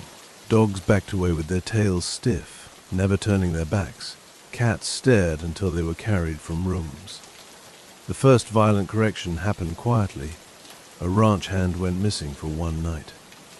They found him the next morning 3 miles from his truck, naked, bruised, throat torn open. Officials blamed an animal attack. Animals do not remove clothes. The elder told me that violence means impatience. Imitation requires precision. When a skinwalker is discovered mid-practice, it discards the attempt, sometimes violently, sometimes efficiently. I stopped answering doors after dark. I stopped responding to voices outside my windows. I stopped trusting anyone who approached alone. This made me noticeable. One afternoon, I caught my reflection in a store window and hesitated, not because I doubted myself, because I realized that was how it started. You question yourself first. The first direct test came with food. A neighbor brought over stew, too friendly, too sudden. I noticed she never lifted the spoon to her mouth while we spoke. When she left, I fed it to the dog. The dog refused to eat, then vomited, then hid under the porch for 2 days. That night, something circled the house. Heavy footsteps, too slow for a human, too even for an animal. I heard it whispering, practicing my voice. It said my name incorrectly 3 times, then correctly, then incorrectly again, like it was comparing versions. The pressure increased after that. People showed up unannounced. They stood too close. They asked personal questions they should already know. They watched my face while I answered, learning. I realized then that I was no longer a target. I was a reference. They needed someone who remembered before, someone to test accuracy against. That is when they stopped pretending to be harmless. One followed me home in daylight, not hiding, not rushing, just walking behind me at a distance that forced me to keep checking. Every time I looked back, it smiled wider. The smile split its face too far. It corrected itself mid-step, pulled it back into something human. That correction took effort. I locked myself inside and waited. The knocking began at dusk, soft, patient, persistent. Each knock matched the rhythm of my heartbeat. I understood then what real danger was, not attack, attention. They were no longer deciding if they could replace me. They were deciding how much of me they needed. The elder stopped answering my calls. His house sat empty. Tracks surrounded it, bare feet, hands, clawed impressions pressed deep into the soil. Whatever rule had protected him was gone, or used up. I realized then that survival was not about escape. It was about being incomplete, leaving gaps they could not fill. People started coming back wrong, not missing persons, returned ones. A man disappeared for 3 days and came home smiling too much, hugging everyone like he was checking strength and shape. His wife said he stood in the shower for hours afterward, letting the water hit his face without blinking. He went back to work. He never spoke to me again. He watched me. I learned the signs of partial replacement. Memories were present but unweighted. Jokes were delivered without timing. Affection appeared suddenly and vanished just as fast. They knew facts. They did not know meaning. Skinwalkers do not steal people whole at first. They borrow, they try on gestures. They wear routines like loose clothing. When something tears, they abandon the body. Sometimes the person comes back. Sometimes only something that looks like them does. The returned man's dog would not go near him. It slept under the porch despite rain. When the man approached, the dog flattened itself to the ground and shook. One morning, the dog was gone. The man never asked where it went. I began locking myself into patterns, changing routines daily, leaving lights on in unused rooms, moving furniture slightly, I needed my house to stay unpredictable. Predictability is how they settle in. One night, I heard footsteps inside my hallway. Slow, careful, learning the floorboards. I did not move. I did not breathe. The steps paused outside my door. Something sniffed, deep, curious. Then it walked away. The next morning, every cabinet in my kitchen was open. Nothing missing, just examined. The elder had told me once that they do not understand privacy, only territory. Walls mean nothing. Habit means everything.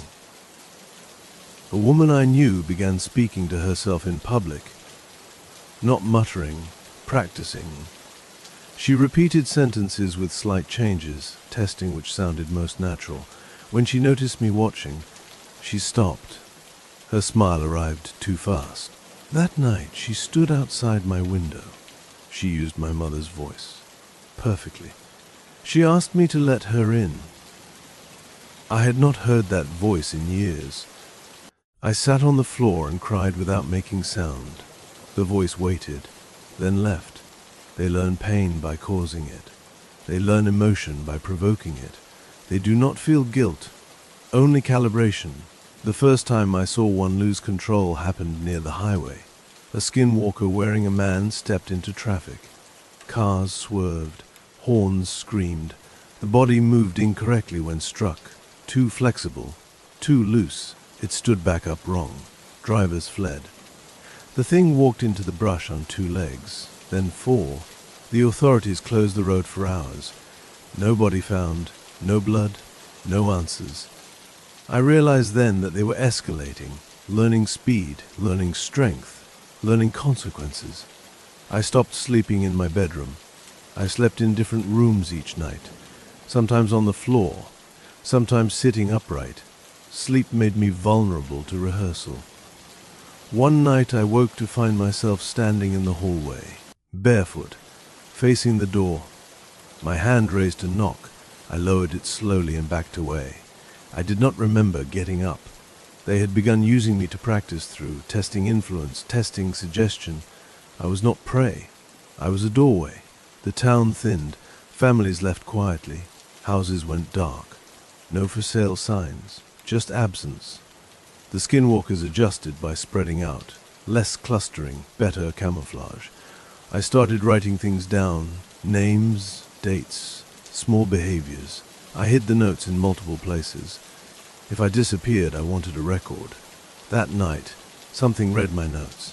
I knew because the pages were returned out of order. Full replacements are quieter than partial ones. They do not rush.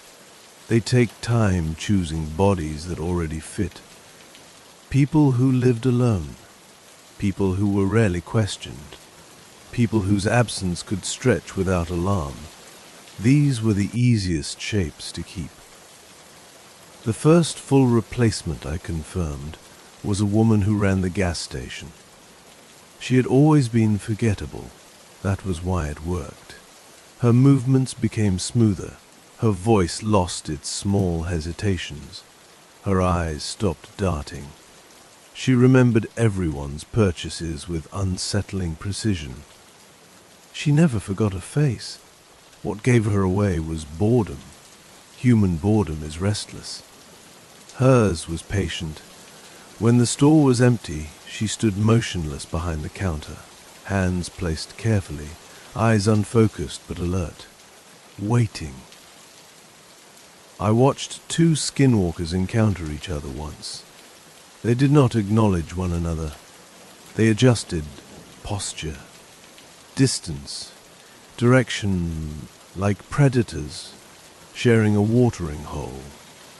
There was hierarchy there, and restraint. The elder's words returned to me then. They do not fight unless correction fails. Competition wastes resources. The town had fewer mistakes now, fewer visible errors. Imitation had improved. Children stopped speaking up. Animals stopped warning. The land felt smoother. That frightened me more than the chaos ever had. They had stabilized. and stability meant permanence.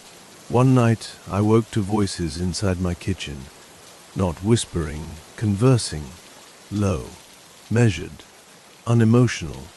They were not using human speech. They were using sound, clicks layered under words, pauses that carried meaning. I stayed still, listening without understanding.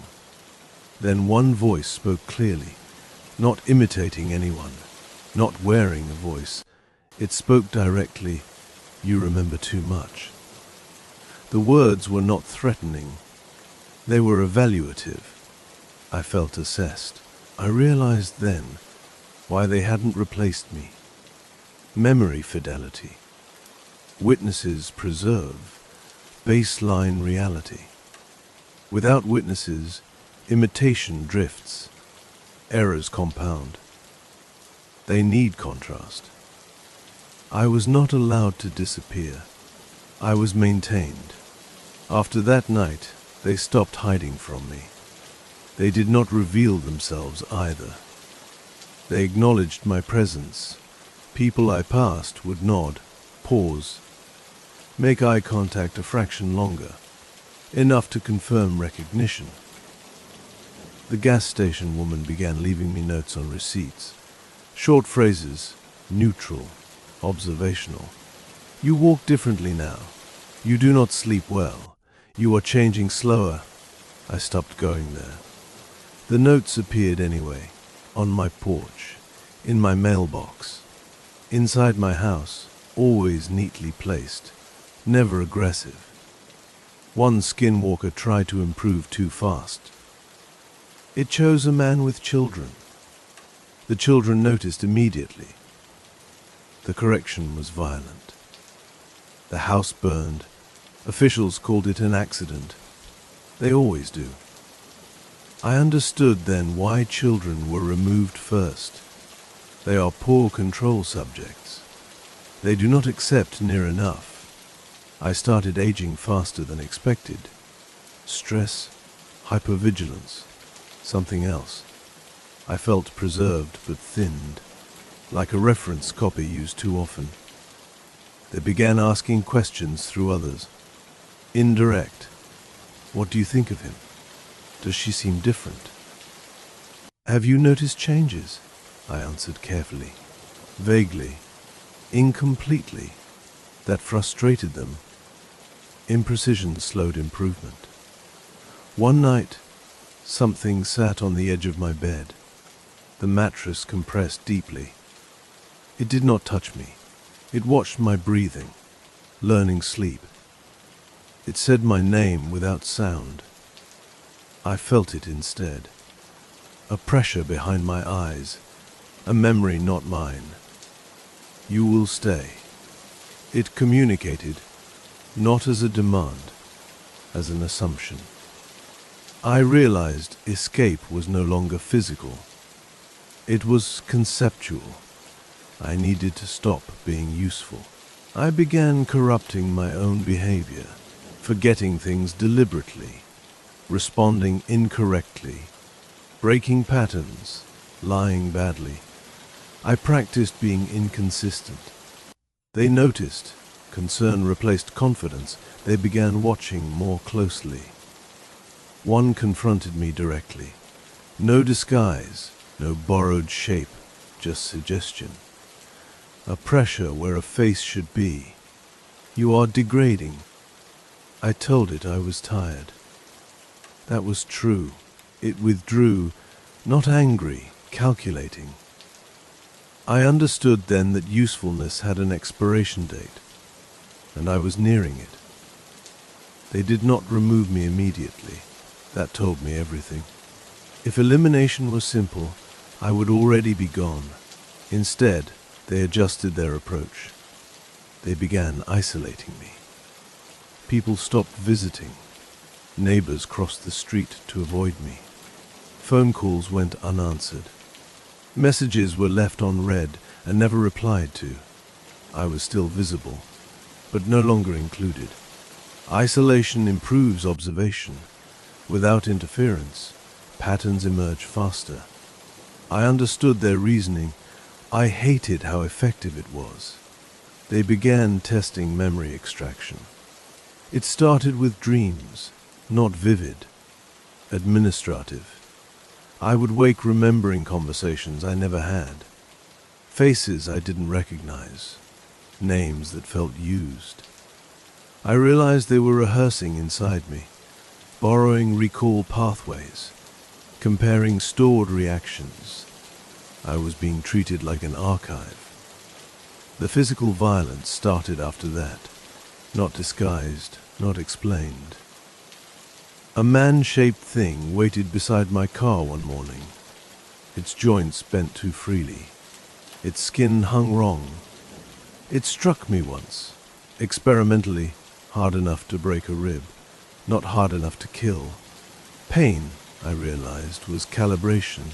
They needed to know how much force damaged a witness without destroying the reference. I did not report it. No one would have listened. Someone would have replaced the listener anyway. The town became efficient. No more obvious mistakes. No more public incidents. Disappearances slowed. They had refined the process. Children vanished quietly, moved away, officially. Their houses were reoccupied within weeks. The replacements fit well, too well. I was approached openly for the first time. No disguise, just proximity, pressure, a presence that folded space inward. It communicated without sound. You are no longer precise. Not an accusation, a diagnosis. I told it that memory degrades, that humans forget. That was also true. It studied me longer after that. I felt examined from inside, like something rifling through drawers that were no longer organized. The next phase was recycling. They returned people I remembered from before. Wrong versions, close enough to trigger comparison, far enough to hurt. A woman I had grown up with smiled at me and called me by a nickname only my father used. My father had been dead for years. The timing was wrong. The inflection was wrong. The memory had been harvested without context. I corrected her. She thanked me, and I knew then I had failed. That night, my house was entered completely. No testing, no practice. Every room disturbed, furniture rearranged, photos reversed, mirrors covered. They were stripping environmental memory. I understood the message. I was being prepared for removal, not killed, archived. I packed nothing. Objects anchor memory. I needed to leave without leaving anything behind. As I stepped outside, the road looked longer than it should have. The sky pressed down. The air felt thicker. Territory asserting itself. Something massive moved beside the tree line. Not imitating. Not hiding, standing openly. A shape built from intent more than flesh. It spoke directly into my thoughts. You may leave incomplete. That was mercy. Incomplete references lose value quickly. I accepted. I walked. I did not look back. Looking back would have been a request. The pressure faded slowly, mile by mile, memory by memory. I forgot faces first, then timelines, then names. What remained were impressions, wrongness, instinct, enough to warn, not enough to prove. By the time I reached another town, I was ordinary again. Tired, quiet, unremarkable. That was the point. They did not follow. There was nothing left worth keeping. But sometimes, late at night, I still notice people pausing before they smile. Testing, practicing. Life after leaving was not freedom. It was erosion. Details slid away without effort. Faces blurred. Names softened. Dates collapsed into estimates. I remembered outcomes, not sequences. That was intentional. Incomplete memory cannot be reused. I settled in a place where no one asked questions, a town that valued routine and did not look closely at anyone who kept to themselves. Perfect camouflage. For me, for them. Years passed without incident. No knocking. No voices. No pressure behind my eyes. I almost convinced myself it had ended. That was the first mistake. Skinwalkers do not end. They redistribute. They do not conquer. They seed. They move where imitation is easiest, where people already behave predictably, where loneliness smooths replacement. Cities are harder than towns. Towns are harder than crossroads. Crossroads are ideal. I recognized them again years later in another place. Different region. Same errors. Smiles arriving just slightly too soon. Eyes watching mouths instead of expressions. People answering questions before they were finished being asked. They did not recognize me. That hurt more than I expected. Being remembered even by something terrible had once meant I mattered. Now I was just another human, disposable. That was safety. I learned the final rule too late to teach anyone properly. Skinwalkers do not replace strength. They replace certainty. People who believe they know who everyone is. People who assume familiarity is proof. The safest people are uncertain ones. The ones who hesitate, who observe, who do not insist on recognition. I never married, never had children. That was not sacrifice. It was containment. They do not need lineage. They need consistency. When people asked why I was quiet, I told them I liked listening. That was true. Listening is how you notice rehearsal. I aged normally. That surprised me. They had not altered me physically, only removed usefulness. I was allowed to finish being human. On rare nights, I dreamed of standing in open land under stars too bright to be real. Something watched from far away, not approaching, not leaving, confirming distance. They let witnesses go when they no longer sharpen imitation. That is mercy. That is efficiency. I write this now without names, without locations, without proof. That is how you talk about them safely. Specifics invite correction. If you notice someone repeating phrases like they are testing weight, if an animal refuses to acknowledge someone it has known for years, if a person returns unchanged except for timing, do not confront, do not accuse, do not confirm. Be inconsistent, forget details, laugh at the wrong time, leave gaps. They cannot wear gaps. They cannot finish what refuses to resolve. I survived because I became unfinished. That is the only reason. Some nights I still sense practice happening somewhere else. Not fear, not threat, just awareness. The world adjusting itself quietly. If this feels familiar, stop reading. That means you notice too much. They are not monsters. They are processes, and processes do not hate. They optimize. I am old now. Ordinary, unremarkable. Exactly what I was allowed to be. If you remember this story tomorrow, remember it badly. That will keep you safe. They are still practicing. They always will be. And if someone ever calls your name from the dark using the wrong rhythm, do not answer. Let them keep guessing.